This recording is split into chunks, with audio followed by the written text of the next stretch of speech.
Naku, si Bongo. Si Bongo po muna tayo mga bossing, 'no?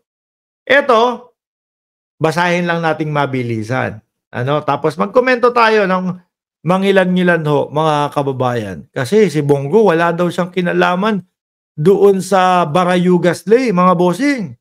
Oh, tingnan ho natin mga kababayan, ha. Nasaan ba tayo? Oh.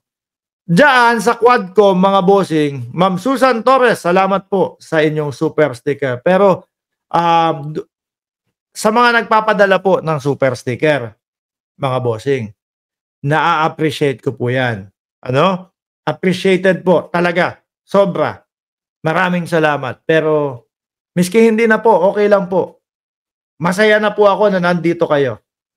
Ho, okey na po 'yun. Pero Ma'am Susan Torres, maraming salamat po. Susunod, bukas naku 'yan, sige, makulit kayo, bukas, sasabihin ko kay Jordan G, i-o-off na namin yung super sticker dito para wala nang magpadala. Pero doon po sa mga nagpadala, na-appreciate po namin 'yan. Bukas, off na po yung super sticker namin. Okey na po, salamat na lang po at nandito kayo dito sa aming channel, okey? Oh, 'yan. Pero hindi ko naman po ibig sabihin na, binabalewala ko yung inyong padala. Maraming salamat po. Sa Quadcom, eto, 'di ba? Kasi, inaano yan, tina-topic yan sa Quadcom, at isa nga si Bongo sa mukhang naituturo, ano, Quadcom, May Alaspa versus Garma at Leonardo. Basahin ko lang, Isa pang testigo laban kina dating PCSO, General Manager Royina Garma at National Police Commission NAPOLCOM Edilberto Leonardo, ano, sa pagtegi kay retired Police General Wesley Barayuga ang nakatakdang humarap sa Quadcom. Ang daming tumitestigo dito, ano? Oh. Paano nyo dedepensahan yan? Kung patuloy ayaw nyong pumunta doon sa hearing. Ho, di ba? Kung patuloy kayo, inaano nyo lang kami. Ano tawag doon? Pinupolitika nyo lang kami. Kung patuloy kayong ganon, ano iisipin ng mamamayang Pilipino niyan? Siguro kaya hindi ito mga umaattend sa hearing.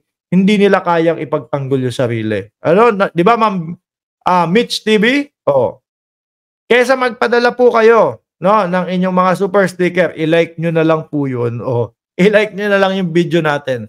Sabi dito, ito ang kinumpirma ni Surigao del Norte Representative Robert Ace Barbers, chairman ng Quadcom, kaugnay ng pagtegi kay Barayuga noong July 30, 2022. Iniutos umano ito ni Garma Leonardo base sa testimonya ni Santi Mendoza. At meron pa pong napabalita dyan, mga kababayan. Kumbaga, Bato, Garma, Duterte, sino pa?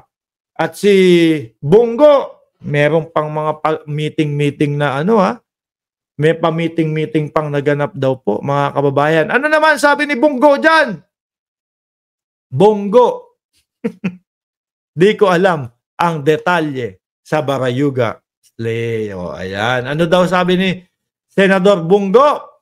Manila, Philippines, nilinaw ni Senator Bongo na wala siyang alam sa anumang impormasyon o detalye kaugnay ng pagtegi kay dating PCSO Board Secretary Wesley Barayuga sa pagsasabing suportado niya ang reopening at pagsisiyasat ng insidente. Madami pa pong mangyayari dito, lalong-lalo na ho mga boss, madami pang testigo. Sabi ni Ace Venezuela, hindi ko sabi to Sabi ni Ace Venezuela to. Siyempre, di niya alam yan. Kahapon ay itinanggi ni Bongo ang sinabi ni PCSO Chairperson Anselmo Pinili na alam niya ang impormasyon ukol sa pagkategi ni Barayuga. Dapat, Bongo, punta ka doon sa Kongreso, ipaliwanag mo. Pag doon ka nagpaliwanag, papakinggan ka ng sambayan ng Pilipino. Pag naramdaman namin na totoo yung sinasabi mo, mismo dito pa sa channel na ito, pati si Ma'am Lorelai Diaz-Sener, susuporta sa iyo. Kaso ayaw niyo pang magsilabas, eh. Ayaw niyong magsi-attend, eh, do'n sa Quadcom, eh, 'no? Oh, madaming nanonood diyan na Pilipino. Sabi dito, ito ay kasunod ng House of Representative Quadcom hearing noong Biyernes kung saan ay tinanong si Antipolo 2nd District, si Romeo Acop, pinili kung may impormasyon siya sa pagtegi kay Barayuga. Sabi ni Bongo, nais kong klaruhin na wala akong, asan na yon? Alam sa sinasabing motibo sa kanyang pagkategi o sa anumang impormasyon na mayroon si dating PCO Chair Anselmo Simeon pinili ukol dito. Lagi po namin kayong dyan, mga kababayan.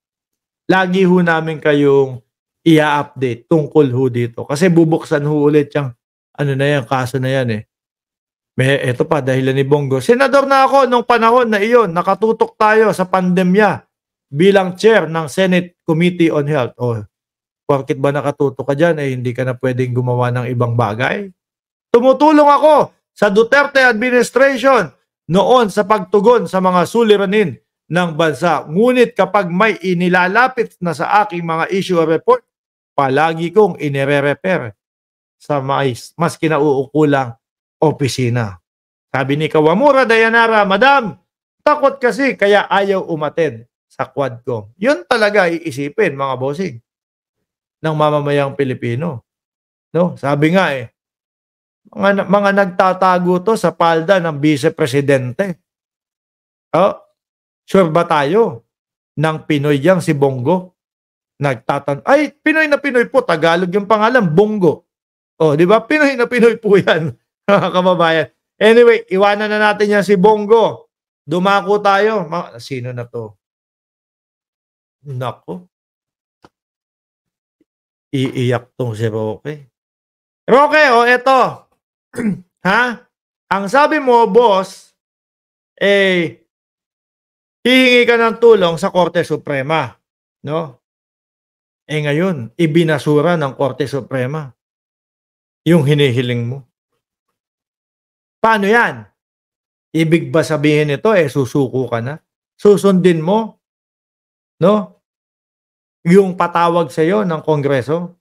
Kasi ang pagbasura po diyan sa hinihiling ni Roque, mga kababayan, isa lang po ang ibig sabihin. Sumuko ka, Roque. Sundin mo yung Kongreso. Doon ka magsalita, doon ka magpaliwanag.